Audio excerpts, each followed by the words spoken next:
మరి కాంగ్రెస్ నుంచి ప్రయాణం వైఎస్ఆర్‌సీపీ వైపు ఎలా మళ్ళిందండి అసలు? కాంగ్రెస్ అంటే ఈ రాష్ట్ర విభజన తర్వాత కాంగ్రెస్ పార్టీ లేకుండా పోయింది కదా ఆంధ్రాలో ఉండేది 14 తర్వాత.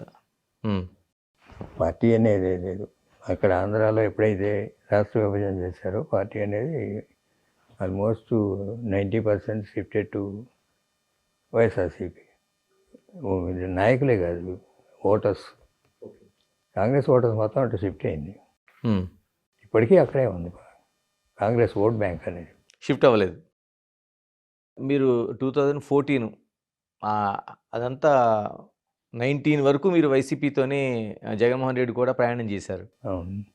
చివరి క్షణంలో బయటకొచ్చారు. అంటే అధికారాన్ని ఇంకా తీసుకునే ముందు మీరు బయటకొచ్చారు.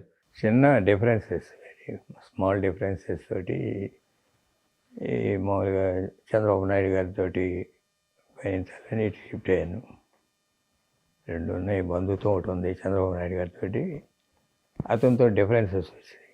డిఫరెన్సెస్ అంటే ఈ పర్సనల్ పోట్లాడలు ఏం కాదు, మామూలుగా పార్టీ కార్యక్రమాలు నడిపే దాని మీద విధానం మీద నేను విభేదించి బయటకు వచ్చి టీడీపీలో జాయిన్ అయ్యాను.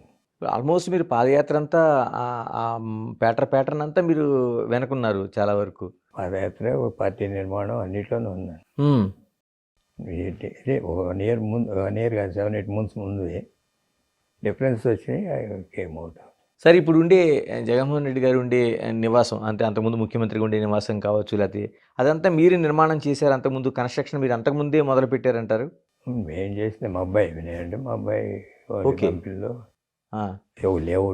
లేఅవుట్లో 2 ప్లాట్లు, ఆయన ఒక ఆఫీస్ ఒక ప్లాటు, రెసిడెన్స్ ఒక ప్లాటు, మిగతా అన్నీ వెళ్ళాల్సింది. అంటే ముందు విల్లాస్ కోసమని మీరు అది స్టార్ట్ చేశారు. అవును. నేనే అది ఉంటే బెటర్ అని చెప్పాను. ఓకే. చేశాను. అతను చూడలేదు, ఈ ప్లేసు చూడలేదు, నిర్మాణం జరిగేటప్పుడు రాలేదు, గృహప్రవేశానికి వచ్చాడు అంతే. అంటే ఎలక్షన్కి ముందు కదండి గృహప్రవేశం జరుగుతా? ఎలక్షన్ ముందే. నేను లేను గృహప్రవేశాన్ని, నేను వెళ్ళా, మా అబ్బాయి వెళ్ళాడు. కానీ అప్పటికి మీరు బయటకు వచ్చారు. అంటే పార్టీకి విరాళంగా ఇచ్చారా? లేక అదేలే ఎస్పీ సైట్ అతని పేరు మీద కొన్నాం, కన్స్ట్రక్షన్ కాంట్రాక్ట్ కూడా మనమే చేసి అన్నీ వాస్తు ప్రకారం, కానీ అన్నీ మంచిగా వస్తాయి. దాని ముందు పార్టీ ఆఫీస్ కూడా సేమ్ డిజైన్తో ఉంటుందండి. ఇప్పుడు అది మీరు కట్టిందేనండి? Party office, camp office. Okay. ఇల్లు సేమ్ డిజైన్లో ఉంటుంది. ఇల్లు వెనకాల ఉంటుంది, వెనక ఉంటుంది. రెండు కూడా మీరు స్ట్రక్చర్ నిర్మాణం చేసింది. ఓకే. అది పార్టీ ఆఫీస్ అనే ఆయన ఉద్దేశం. నేను నవ్వుతూ జోక్ చేసేవాడిని ఎప్పుడన్నా, అది క్యాంప్ ఆఫీసు, క్యాంప్ ఆఫీసే తప్ప పార్టీ ఆఫీస్ కాదని. ఓకే, అధికారం వస్తుందని. వస్తుంది అంటే క్యాంప్ ఆఫీస్ అయినా పార్టీ ఆఫీస్ అయినా ప్రెసిడెంట్ రూము, సెక్రటరీ రూమ్ ఉంటాయి, లేకపోతే స్టాఫ్ రూమ్లు ఉంటాయి. క్యాంప్ ఆఫీస్ అయితే స్టాఫ్ రూమ్లు ఉంటాయి, సెక్రటరీలు వాళ్ళు. పార్టీ ఆఫీస్ అయితే పార్టీ జనరల్ సెక్రటరీలు వీళ్ళు ఉంటారు. ఇప్పుడు మళ్ళీ అది పార్టీ ఆఫీస్ చేసుకున్నాడు. శశిగిరి గారు, అంటే చిన్న డిఫరెన్స్ అంటున్నారు, పార్టీ కోసమేనండి? పార్టీ నిర్మాణం కోసం, లేకపోతే పార్టీకి నడవడి కోసం ఆ మూమెంట్లోనే జరిగిందా ఆ డిఫరెన్సెస్ అనేవి? అంతే, పార్టీ కోసమే. పార్టీ కోసం అంటే ఇప్పుడు డిక్టేరియల్ యాటిట్యూడ్ ఉండకూడదు అనేది, అదే విధానం సాగించాడు. 5 ఏళ్ళ రూల్లో కూడా క్యాడర్ నెగ్లెక్ట్ చేశాడు. క్యాడర్ నెగ్లెక్ట్ చేయడం కరెక్ట్ కాదు.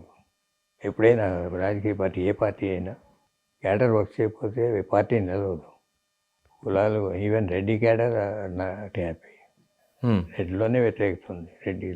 రెడ్డిస్ చేశారంటారు, కానీ వాళ్ళకి చేసింది అంతగా లేదు. ఒక గ్రూప్ ఆఫ్ పీపుల్ చేసుకున్నారు తప్ప.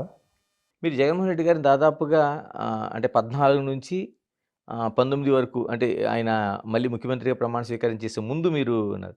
ఎలా ఉండేదండి ఆ జర్నీ? ఎలా ఉండేది అంటే ఎలా ఉంటాడు ఆయన? ఎందుకంటే చాలామంది అంతుపట్టని వ్యక్తిగా, ఎందుకంటే ఒక కొద్ది మందికి మాత్రమే ఆయన యాక్సెస్ ఉంటుంది అనేది ఇప్పటివరకు చెప్పుకుంటున్నది. ఎలా ఉండేది అసలు మీ జర్నీ అది? మనిషిగా మంచోడే, అది మామూలుగా మర్యాదలు ఇవ్వటం ఎప్పుడన్నా వచ్చారు. కాకపోతే అతనికి ఉన్న ఒకటి ఏంటంటే, ఏదైనా సబ్జెక్టు లోతుగా అవగాహన చేసుకొని కానీ దాని మీద రియాక్ట్ అవ్వలేడు. రాజశేఖర రెడ్డిలో అది లేదు. రాజశేఖర రెడ్డికి ఏంటంటే, ఒక దాంట్లోంచి ఒక సబ్జెక్ట్లోంచి ఇంకో సబ్జెక్ట్లోకి నిమిషాలు వెళ్ళిపోతుంటాడు. ఓకే, అవగాహన చేసుకొని. 1 మినిట్లోనే ఈ సబ్జెక్ట్ నుంచి ఆ సబ్జెక్ట్కి, ఆ సబ్జెక్ట్ నుంచి ఈ సబ్జెక్ట్కి వెళ్తాడు. ఇతనిలో ఉన్నది ఏంటంటే, సపోజ్ గణేష్ వస్తున్నాడు, వీడికి ఇంటర్వ్యూ ఇవ్వాలి, వాడు ఎట్లాంటి వాడు, ఇవన్నీ అతని సబ్జెక్ట్ ఏం అడుగుతాడు, ఇవన్నీ ప్రిపేర్ అయ్యి తర్వాత మమ్మల్ని పిలుస్తాడు.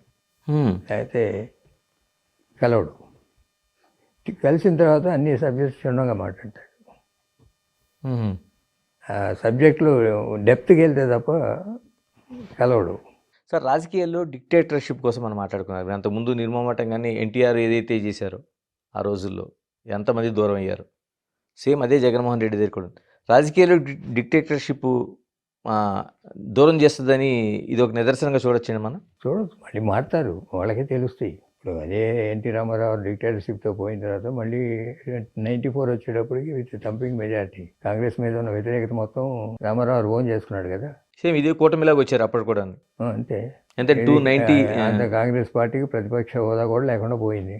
కరెక్టే, మీ కంపారిజన్ బాగుంది. ఎందుకంటే ఆ రోజున కూడా సేమ్ ఇదే కూటమిగా తిరిగి ప్రయాణం ప్రారంభించారు వాళ్ళు. మళ్ళీ అది నిలుపుకోవటం మళ్ళీ చేసే దాని మీద ఉంటుంది.